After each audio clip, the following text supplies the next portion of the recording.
Before you enjoy the interview that I had with Lake Lewis Jr., I wanted to pay my respects to Rick Snider. Rick Snider was a Washington Commanders beat reporter for a very, very long time, and up until his unfortunate passing, he ran a successful growing YouTube channel by the name of Rick Snider Washington. And although I'm super young, I did hear his name throughout the years of covering this team. So if we can take a moment of silence to pay our respects to the great Rick Snider, that would be great. Rest in paradise, Mr. Snider.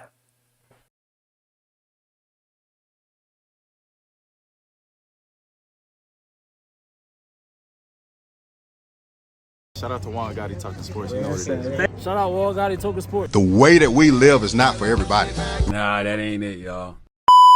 How do you think the rest of Jaden Daniels' career is going to go? If we're, 6, 7 games into Jaden Daniels' career and he's already milking injuries? Like, Stop saying my name, you dick riding bastard.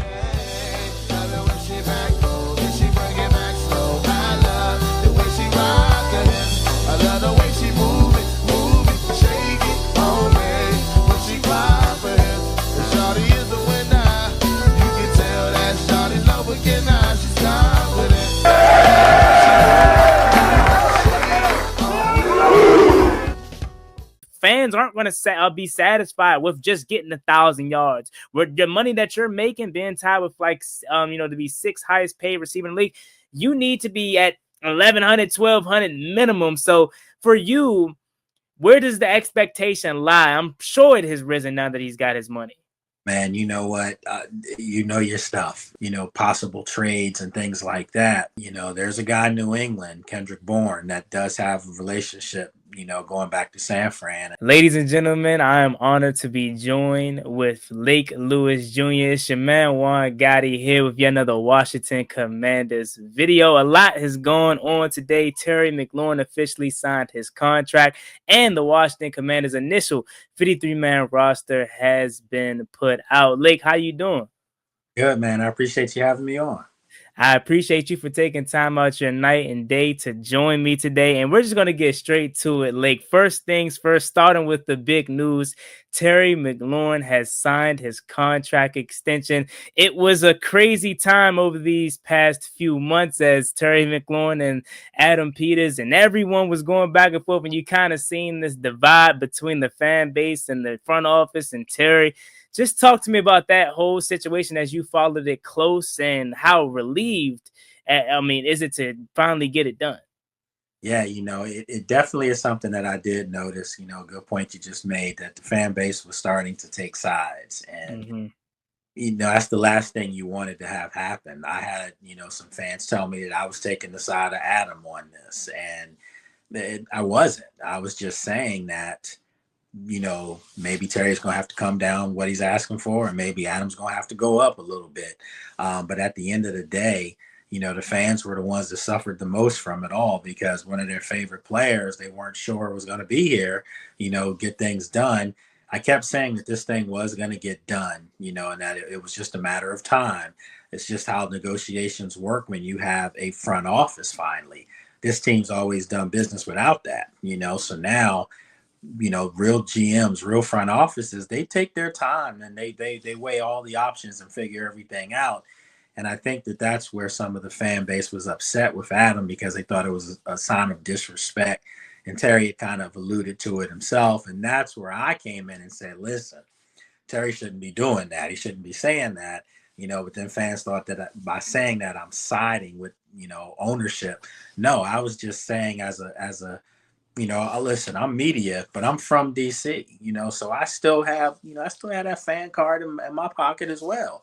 I'm just saying, don't do anything that's going to cause division or cause for the fan base to do what they did. And that was kind of split on us, so you just wanted to make sure everybody understood it was going to get done. Everybody seems happy now, and Terry's smiling again. And that's all that matters. It's time to go chase the Super Bowl now. Yeah, definitely. And that's a great point that you alluded to, because not only did he have the Eastern Motor Shoot where he came out and exposed how he really felt, you also add a requested trade on top of that. And although we know deep down inside Terry wasn't going anywhere, that added fuel to the fans that felt like, we might be losing our superstar player. So it definitely, again, it feels great to finally put this in the past and move on to chasing bigger and better things. But I did want to ask you this question because it's been brought to my attention, and I'm pretty sure asked by everyone. Is there a possibility that it could be a slow start with Terry McLaurin and Jaden Daniels and just this offense due to the fact that he was out of all of camp? No. Not at all. I mean, they have a rapport. They still been getting some work in. Let's just put it there. So no, I think if anything, it's going to be even more dynamic because he's going to have fresh legs. He's in great shape already. He's maybe not in quote unquote pads and football shape, but he's not out of shape, Right. So I think, a week and a half will be enough to kind of ramp up and do some things. And then, as I've said all throughout the day today, they have more weapons on the offense now, so they don't have to, force feed everything on Terry as they've done in the past. He's never broken down. He's always played through injury. He's always been available. But now you want to make sure, that you paid him this kind of money. You want to make sure he's at his best. And as long as number 5 is healthy, the receivers, Terry, now having Deebo Samuel, another Pro Bowler, and then having a young guy that I really like a lot, Jalen Lane, I think take some of the pressure off Terry to have to be a one-man gang, so to speak. Now I think it's going to free his game up even more because now teams can't put a safety over top of him. They can't double team him. So he may be eating a little bit more freely. So, I think he'll be perfectly fine. I expect him to have a big game against the Giants.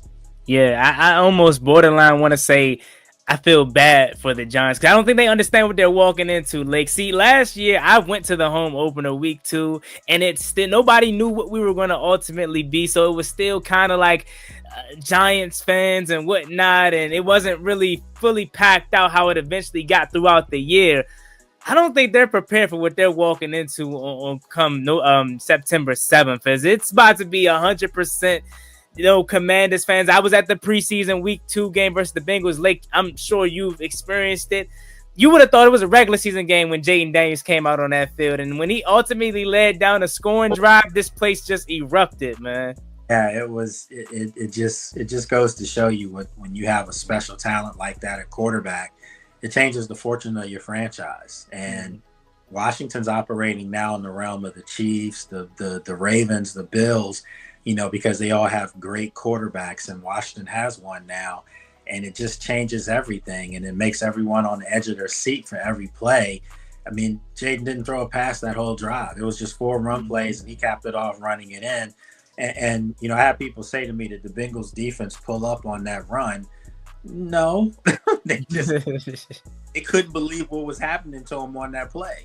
But that's what Jaden does. So, yeah, man, I agree with you. I think the Giants, I feel bad because their 2 young corners were probably expecting to go up against a Noah Brown and a Luke McCaffrey and, on occasion getting Deebo, paired up against them. But now you're getting Deebo and Terry. This is like, the Washington's going to be rolling out the Avengers on people offensively with Jay and Terry and Deebo and then you got the speedster at running back. It's going to be a different look that teams. More importantly, their offensive line is revamped. So it's going to be a different look for a lot of teams. And I know the Giants, people keep talking about their defense should be really good, and they should be. I don't know if they're going to be ready for this first one, though. Yeah, definitely. And the last thing I'll talk about the Terry point before we move on to the big thing of today, which is the 53-man roster. I wanted to talk about Terry and expectation, because for me, the last few years, I've always felt like Terry McLaurin was, if not top 10, right on that border of top 10. You can make an argument for where he belongs, but a lot of his stats is 1,000, barely cracking 1,000, and having games where he's catchless or targetless in the first half of games. And you look up, why isn't Terry being featured? And a lot of it isn't necessarily all his fault, but I think with this contract extension, his expectation has now risen. Like, fans aren't going to be satisfied with just getting 1,000 yards. Where the money that you're making, being tied with to be 6th highest paid receiver in the league, you need to be at 1,100, 1,200 minimum. So for you, where does the expectation lie? I'm sure it has risen now that he's got his money. Man, you know what? You know your stuff, and I appreciate you saying this because this is where the pro Terry people attack me, because they're like, when I say, the money maybe they were asking for doesn't warrant, the numbers don't warrant. But people are like, but he's been this for the organization, and we know how great Terry is as a person, and we know he's a really good football player. And in DC, he's been their number one, But you're right, when you make that kind of money, you do want to see the type of year that he had last year. You almost need to see it again. The touchdowns may not be the same. He had 13 touchdowns. That may not happen again. That was a record. It's never happened, so it probably won't happen again. But yeah, you want to see, you don't want to see one catch games. You want to see, him making sure 7-8 catches a game for that type of money. But you do have to go back to the fact that he's got more help around him, so he may not have to do that every game. So I think fans should tailor their expectations to be realistic. What we know about Terry is he is a 1,000-yard receiver. That's who he is. Last year he doubled his touchdown production in a season. So is he that, or is he the 4, 5, 6 touchdown Terry? I think he's more what we saw last year, because he's got a dog at quarterback that can make you look better too. So I think for Terry, 8, 9 touchdowns, I think that would be a really solid year for him and warrant that contract for sure. But I think Terry, I think I don't have a problem with the numbers that he got. I don't have, because I kept saying, and I'm sure if you watch my shows, you heard me say, no Terry, no Super Bowl. Simple as that. But now that he's back, I'm saying this is a Super Bowl team without question. But they don't need him to be a one-man gang at all. They don't. So I think fans should be realistic about that. No, yeah, and that's a great point about Terry. I've been saying the same exact thing as you have just said a few seconds ago, is Jaden Daniels without Terry McLaurin can will this team to some success, can possibly will them to another championship game, but you will not win a Super Bowl without elite top receiver in this game. Just ask Josh Allen. And I know, right, like it's been some crazy thing that's happened in his AFC championship games that has not went his favor, but the point is you need that kind of dog if you want to go all the way and enjoy a Super Bowl title in February. Before we get any further into today's video, I want to give a huge shout out to today's sponsor, SeatGeek. If you're trying to go to a game, concert, or any live event, SeatGeek is the place to go. I actually got my tickets for week 1 against the New York Giants using SeatGeek, and honestly, I use it for all my event purchases. What I love about SeatGeek is how simple it is to find the best deals. They rate every seat on a scale from green to red. Green means you're getting a great deal. Red means it's a little overpriced. That way you know you're buying with confidence and getting your money's worth. Plus, they even offer protection ticket plans, so you don't have to worry about your tickets getting lost or stolen. And the best part about it all is they're hooking y'all up with the code. Use juangottibusiness at checkout and you'll get 10% off your first purchase. Again, use code juangottibusiness at checkout to get 10% off your first purchase. But I definitely wanted to switch over to more of today's news, and that is the 53-man roster. And I'll be honest with you, like all day long I was watching this thing, and I was just hoping and praying. I'm gonna go ahead and say that this wide receiver room added a young fella that I've been watching up close and personal. The 3 times I was out in Ashburn, I was watching Ja'Cory Brooks, and it was looking almost good for him when they released, Tay Martin, Michael Gallup, and a slew Chris Moore, KJ Osborne. I said, he may make this roster. Yeah, I was thinking that, and I see it, and there's like 5 receivers. So we're going to start there as we'll kind of work our way throughout the rest of the roster. The receiver position for me this summer definitely was lackluster. And I said it. I felt like 5 receivers was what they were going to do. But if they did, in fact, keep a 6th receiver, he was the only option that I felt was worthy of the position. So talk to me about that receiver room and ultimately landing with 5 and how you feel about that. Yeah, I was surprised that Ja'Cory didn't make it. I thought, like you said, because KJ was released early and Chris Moore, you just felt like, okay, this guy's got a legit chance to probably be their 6th receiver. And I did think with Terry coming back that, now the pressure wasn't on the bottom part of the receiver room to be uber productive because, we know Luke is still developing as well. So I thought the 5th and 6th receiver, would be guys that could just practice and get better by being around Terry, being around Debo. And we know Jalen Lane is entrenched as their 3rd receiver, but then Noah being your 4th. I just thought these veterans would help a younger guy like Jacory, and they probably still will because he's going to be on the practice squad if he clears that. So, yeah, I was surprised, but by them going with 5 almost tells me that they're going to go out and get another receiver. I'd be shocked if come, next Sunday against the Giants that they don't have another receiver on the roster that they pluck from someone else. You hear about, possible trades and things like that. Well, if that's the case, maybe they could be trading or making a move for a receiver that's out there. So, and I kind of have an idea, like, maybe a direction they could go. You hear Noah's name coming up, possibly trade talk. I don't know if I like that or buy it either, because I think you need 5 corners, and he's a really good corner to be your 5th. But if you are going to move him, let's just say the talk is true. There's a guy in New England, Kendrick Bourne, that does have a relationship, going back to San Fran, and talk of moving on from him in New England and going with the total youth movement with Stephon Diggs as your vet. If that's the case, that's a name that you might see surface. So I'm almost certain they're going to look for another receiver. You don't go into the season with 5 wide receivers. Yeah, Lake, I'm gonna be honest with you. It's like we think just alike, first of all, because I was right there with you when I was doing like my projections and looking at it. I said it almost makes too much sense to not even this thing out and have 3 veteran receivers that you trust, and Terry McLaurin, Noah Brown, and Debo Samuel, have a rookie and Jalen Lane and a 2nd-year guy and Luke McCaffrey and another guy and Jacory Brooks. It just makes perfect sense. You got 3 vets, you got 3 young guys. It felt right. But you alluding to Kendrick Bourne, I'm gonna keep that in the back of my mind. That's interesting because it's very rare that you don't go out and have 6 receivers because, I mean, let's just say for all intents and purposes, somebody gets banged up.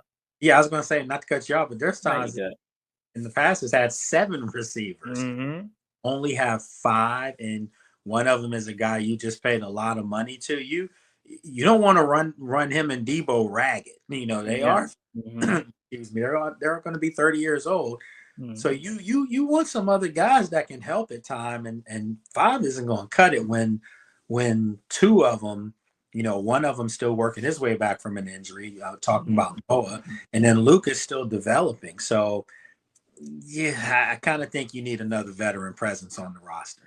Yeah, definitely, without a doubt. I think we're right there with that. And moving on to a little bit of the rest of the rosters, we're going to try to cover some more groups here. I do want to talk about the quarterback position. I don't want to toot my own horn here because it isn't nothing that's super like, oh my God, genius. But I said it in the beginning, like this quarterback 3 battle, there was no one between Sam Hartman or Josh Johnson that I truly felt separated themselves. And sure, with Sam Hartman, he did not put on to help his case in the preseason whatsoever, but I felt that way about Josh Johnson too. Now ultimately they ended up keeping 3 and going with the vet Josh Johnson, but I really feel like that's the only reason. Other than that, and obviously emergency purposes, but other than that, I was totally set on them keeping 2 quarterbacks because both guys, in my opinion, were very putrid in the preseason. Yeah, to me, this kind of tells me it's Josh is an insurance policy if Marcus isn't ready to be the best, from an injury. It's trending like he should be good by week 1, but just in case, you kept Josh on the roster because I do know that there were some other teams that may have taken a look at Josh, and Washington have a guy that was been there all camp and then just have somebody take him from them and they have to start over with another guy. I'm almost inclined to think that Sam's going to be back on the practice squad. Has his play warranted any of this? Probably not, but they've developed him. They're working with him. He's close with Jaden. I know he's close with the coaching staff, and I know they like him, but he struggled mightily. He looked terrible, to be honest with you. And at times would make plays, but then he couldn't do what he needed to really truly separate himself too. Mhm. But I agree with you. I was surprised that they actually kept 3. I thought for sure that Sam or Josh were going to be on the practice squad, and then it would just be 2. Maybe Jeff Driscoll, he's still out there. Maybe a call. Mhm. I think people would feel much more comfortable about that. I can assure you that.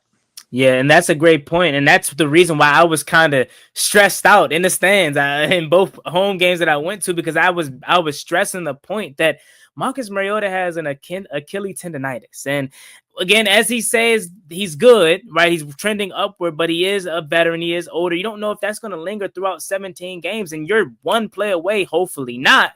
But you're one play away from recreating that Panthers game from last year again with a backup quarterback having to step in. And you want somebody that's able to be there. And that's why when you bring up the name Jeff Driscoll, I remember going back to last year's preseason, I said he should have been QB too. Yeah, he performed well, right? So I was surprised that he wasn't called back, and if he's healthy, I could see that. I know they like Josh though. I mean, they like his veteran leadership. They do, and he shows you moments where he can do things. But Josh has been like that his whole career. He'll show you some flashes, and then he'll have a couple interceptions like he had the other day. That were just like, oh, what are you doing? But I think they feel comfortable right now with him being their third. There were some moves that were kind of like head scratchers today. It really was, and you just have to trust that they know what they're doing. That this is the front office that everyone's been wanting for years, and now that you have it, you just got to sit back, because what they did last year was whatever they did got the team to an NFC Championship game. So you do have to give credit where credit is due. Yeah, for sure. And I also wanted to add on to the point about Noah Igbinoghene. I am totally against it. Like, I've been getting screamed at all day about why aren't you interested in getting potential draft picks for a guy that is a depth piece? I said that is exactly why. I think so highly of this cornerback room right now, and it's because you have 5 cornerbacks that you feel really good about.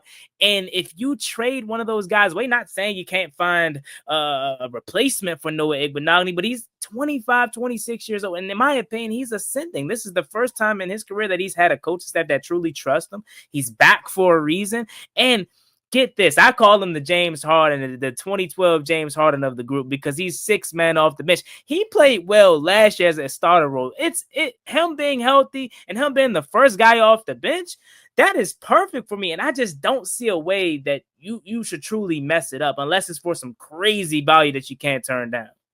Yeah, I mean, you also have to keep in mind that he's in the final year of a contract too. So, what are the chances he's going to re-sign with Washington anyway? Being 5th cornerback, he wants to be a starter somewhere, or bare minimum a 3. Where he's just in the slot all the time. So the thing is that's probably not going to happen in Washington, at least not right now. Right. So you kind of have to think ahead if you're the front office. Like, this guy's going to walk next year for sure, to get a bigger offer and a better chance to play. So do you just get something for him now and get something at a position of need for this year? Hence that other wide receiver, or something of that nature. I think that's kind of what we're looking at right now.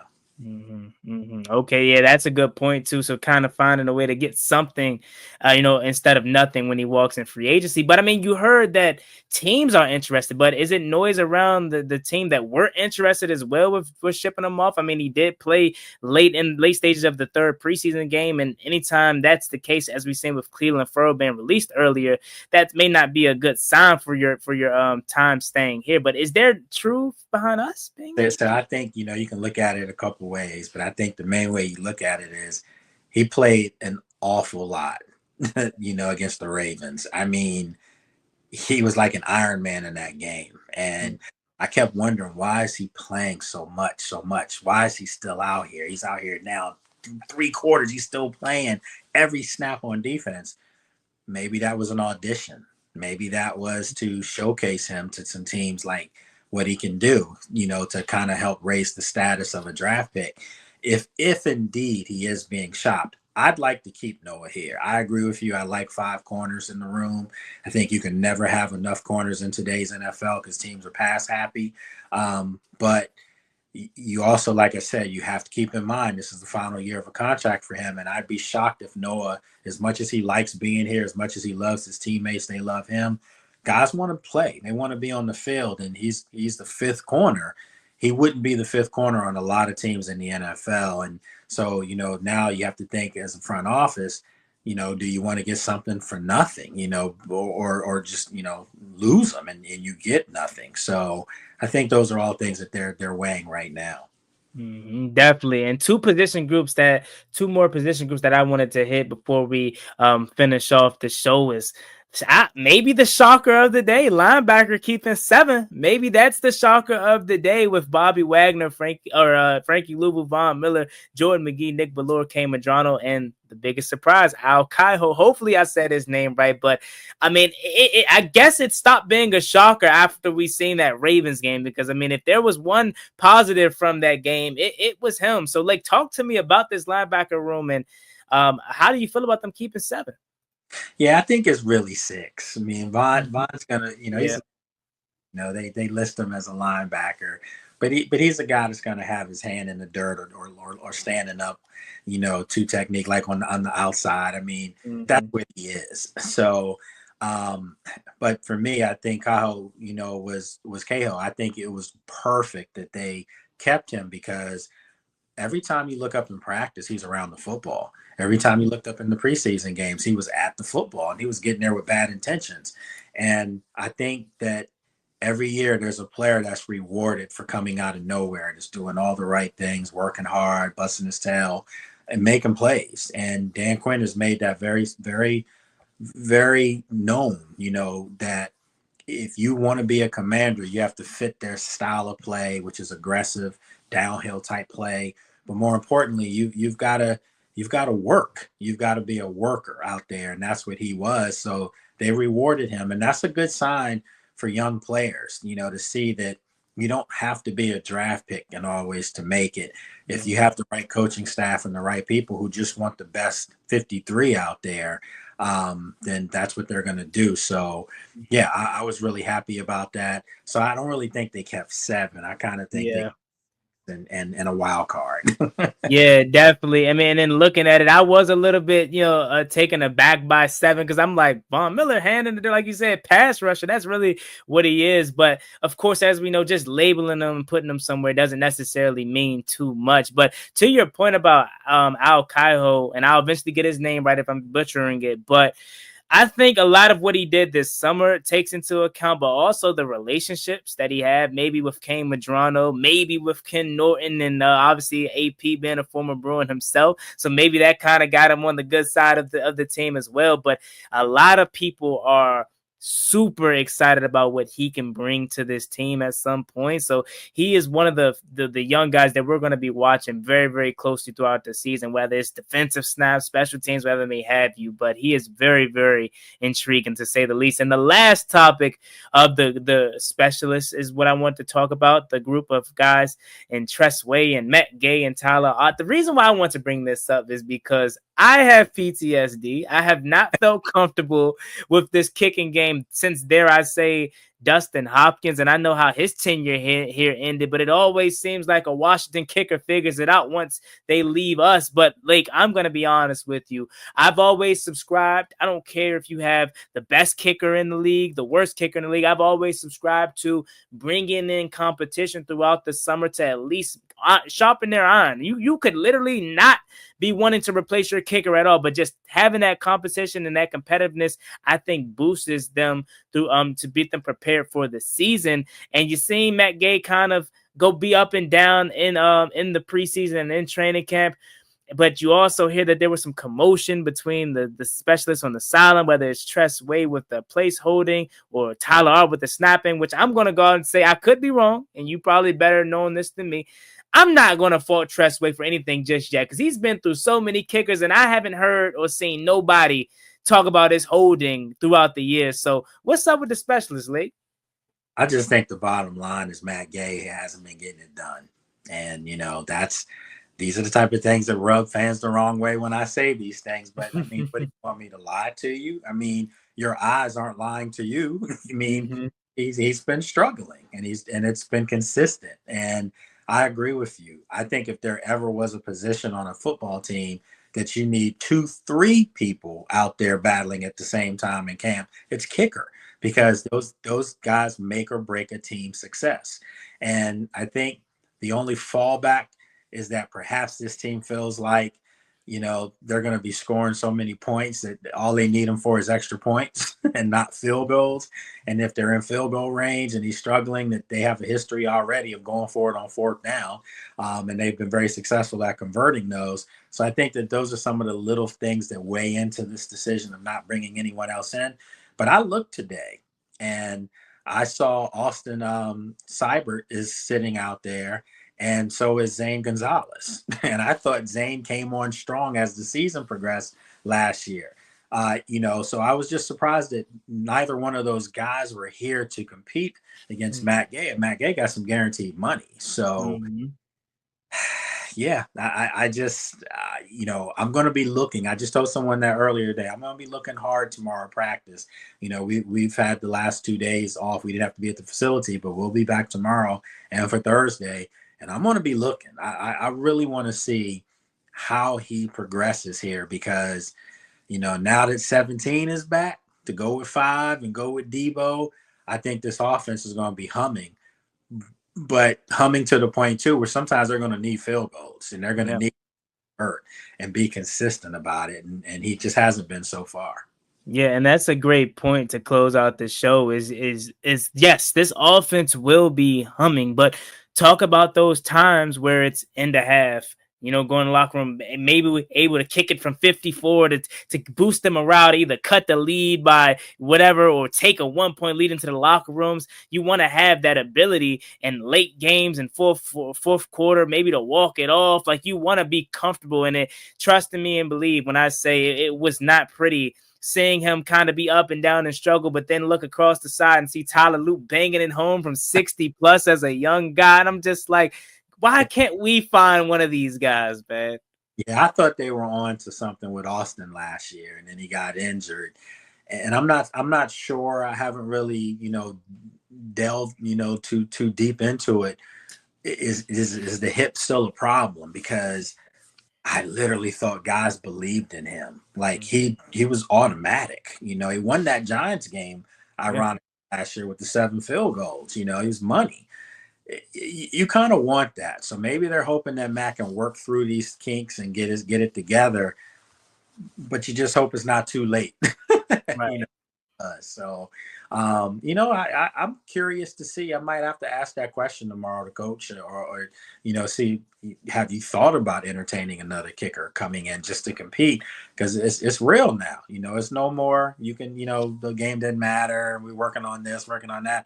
It's real now. Everything matters because we're here week 1 coming up next week. Yes, sir. Yes, sir. So I'll be looking forward to hearing from you. We'll see if we get that question in tomorrow. But thank you, my guy, Lake Lewis Jr., for coming on to the show. It was great chopping it up with you, and let everyone know where they can find all your work. Oh, man, just you can check me out on social media at Lake Lewis Jr. on all the formats. You can subscribe to my show. It's the Lake Lewis Jr. Show. You can hear it on the radio in D.C. on Radio 1, 95.9 FM. And you can subscribe to it via podcast on all the major podcast carriers. You can subscribe to the Lake Lewis Jr. Show channel on YouTube where you can watch the show. And then as far as my media stuff, NFL Insider for CBS 6 television. I do stuff for ABC 7 in DC. I write for heavy.com. So it's a little bit of everything. And then September 9th, I'll be on ESPN Radio where you'll hear me on there for a 30-minute segment every week on the Commanders. So, yeah, appreciate it. Long story short, you're one of the hardworking men in the business, and you're going to be all over the place, and we're going to be looking forward to hearing from you. Thank you so much for your time, and you have a good one. I appreciate you having me on. Anytime you need me, let me know. Never gave a ballin' like I'm Deshaun, throw the bomb, G. That's IG, my jersey never seen a lawn.